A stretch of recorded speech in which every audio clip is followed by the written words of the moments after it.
Hey everyone, Steve's back. Now obviously, we all know and love the classic Minecraft animations, but we have to agree that while some of the animations hold a level of nostalgia for us, they're just not necessarily the greatest. For like example, this creeper doesn't exactly look like he's creeping, and the squid should definitely not be moving like this on dry ground. Of course, we still love Minecraft, and these animations are very dear to us. But doesn't mean that we couldn't have some fun making better Minecraft animations, and that's what we're going to be doing today. Not only animating, but also adding some advanced simulations using Mantaflow and Blender on top of these animations, because why not? But first, guys, I've never been more excited to tell you about a sponsor for a video. This one is pretty insane, especially if you like supercomputers destroying benchmarks. And that sponsor would be Camino. They sent over the Grando RM, their custom-built fully water-cooled workstation. This computer is a beast. Even Linus from LTT crowned it the god of computers, and you'll see why. It comes with the Threadripper 3970X, 32-core, 64-thread CPU, packed with 256 gigabytes of RAM, and a whopping 4 RTX 3090s, making this like an unbelievably fast personal render farm at home. I mean, take a look at these benchmarks, and trust me, it's fast. And what's most impressive is the massive water cooling loop that keeps these GPUs running cool around 50 degrees Celsius under full load, on average around 20 degrees cooler than the stock RTX 3090. And as you might guess, this kicks off a lot of heat, which, as some of you know, I actually live in a northern climate where there's some really long, cold winters, so this is actually kind of awesome, because while rendering, I literally don't have to do any other form of heating source for my 20x20 studio here. If you're interested in Camino's custom-built, water-cooled workstations, check out the first link in the video description. And I also want to share some of this insane rendering power with you guys, so if you have scenes or animations that you're not able to render on your current hardware, send them over to me with the email address down in the description, and just give your email a title of "Steve, please render this," and in the next few days, I'll happily be rendering animations for you guys. So without further ado, let's get started making some Minecraft animations.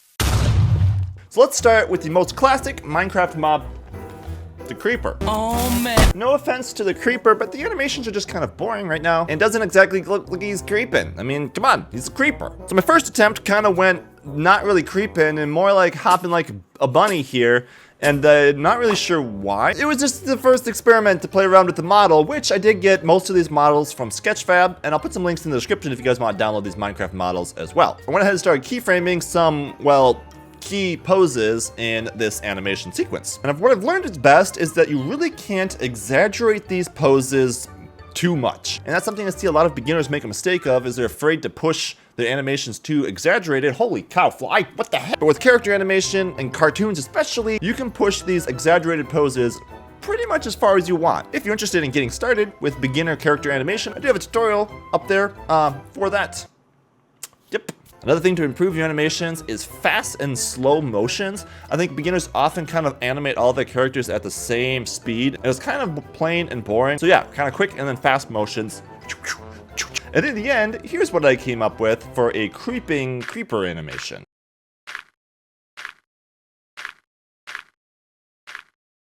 Tell me that doesn't look more like creeping. Then I went ahead and added a simulation to this creeper, because as we all know, creepers are short fused and blow very easily, so I thought this one might be kind of flaming, smoking. And for this I used a pretty basic Blender smoke simulation, adding just 2 force fields to kind of control the way the smoke moved, one being a turbulence force field and a second one being a force field, kind of pulling the smoke behind him a little bit because I wanted to make it look like he's moving. Then I just cranked the resolution and the noise detail really high in the simulation, because when you have a monster workstation, you better be putting it to work. Then for the material, this is one that I taught how to create on the channel when creating flames. It's also very similar to the Wisp fire shader available on the Blender market, which for the sake of convenience is what I actually just quick used for this material. And here's what it looked like with the finished fire and smoke simulation.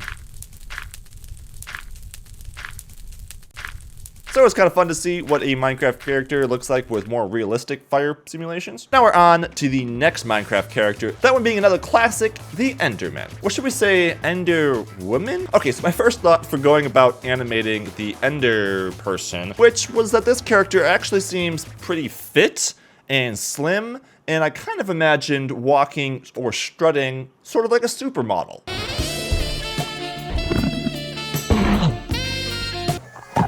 So I wasted no time in getting to work animating some key poses for this one as well. Now there's a lot of hip swing in the supermodel walk, as well as their feet always kind of crossing over one another. And one of the challenges is that you're only working with these basic shapes. I didn't want to go bending these shapes. I kind of kept it more in the Minecraft vein where you're not adding any more geometry to these models. So here is our Ender Woman catwalk animation.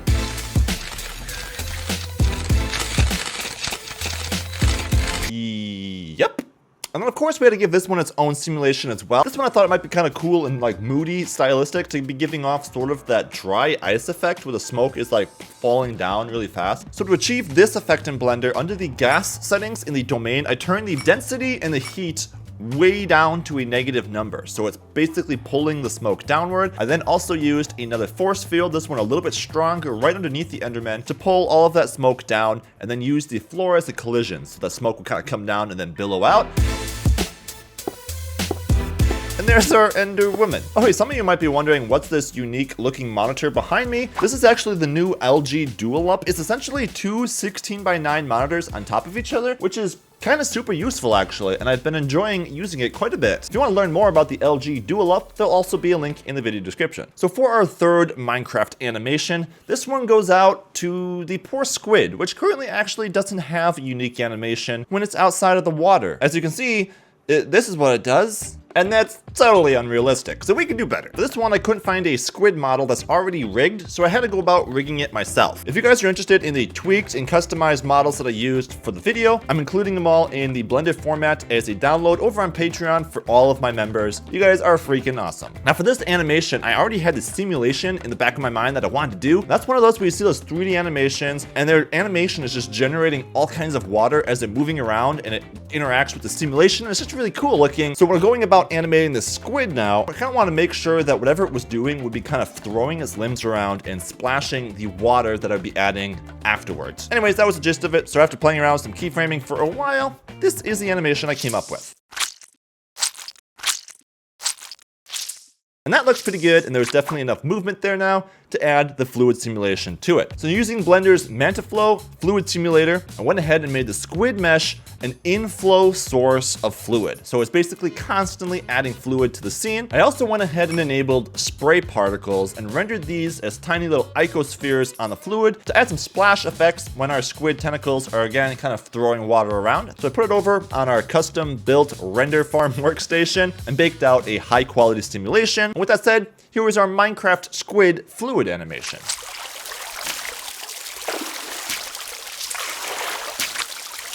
And that was just really cool. I love playing around with fluid simulations in Blender, and I'll never stop doing it on this channel. So there you have it, guys. 3 new reimagined Minecraft animations. If there's a Minecraft character that you think I should make new animations for, let me know in the comment section below. I actually rendered all 3 of these animations out at the same time on the Grando RM workstation. I had them going in 3 different Blender instances, all using a separate dedicated RTX 3090. And then with that 4th GPU, I was actually rendering benchmarks. Even with these advanced simulations, render time was on average only around 20 seconds per frame, and rendering all 3 of these animations at the same time only took about an hour. So that's how much you can throw at the workstation, and it handled it all super fast. So don't forget to check out the Camino Grando RM with link in the video description, and some of their other crazy cool custom built water-cooled workstations. Destroy that like button if you want more Minecraft content in the future. That's gonna do it for me, guys. Peace out.